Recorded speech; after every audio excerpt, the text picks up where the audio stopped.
سلطنت عثمانیہ کے بانی اور پہلے سلطان عثمان 1258 میں برسا کے قریب سوگت میں پیدا ہوئے۔ وہ ارطغرل غازی کے 3 بیٹوں میں سے ایک تھے اور ان کی والدہ کا نام حلیمہ خاتون تھا۔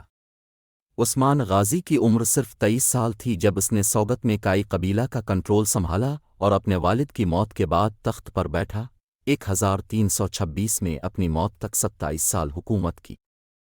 تخت پر چڑھنے کے بعد اس نے اپنے ارد گرد کئی ترکمن گروہوں کو اکٹھا کیا اور سلجوقوہے کے علاء الدین کی کوباد اول کے ساتھ مل کر بازنطینیوں کے خلاف لڑا۔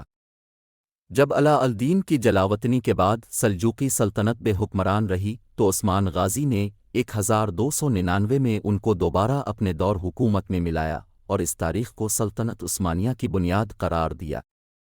عثمان غازی نے اپنے بھائیوں، بیٹوں اور قریبی حامیوں کے ساتھ علاقے میں بقیہ بازنطین سلطنت کے خلاف اپنی مہم جاری رکھی۔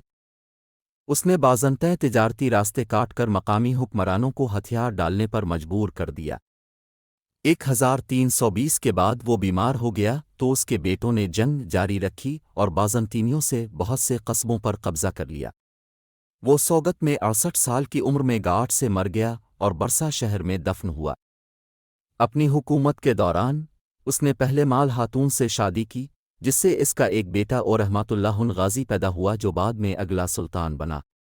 مال خاتون کے بعد اس نے بالا خاتون سے شادی کی جس سے ایک اور بیٹا علاء الدین پیدا ہوا جو بڑا ہو کر اس کا وزیر اعظم بن گیا۔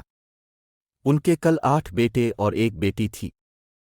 عثمان غازی کو سیاہ ترکی میں کارا کے نام سے پکارا جاتا تھا جو ایک قدیم ترکمن روایت کے مطابق بہادر اور بہادر شخص کی علامت ہے۔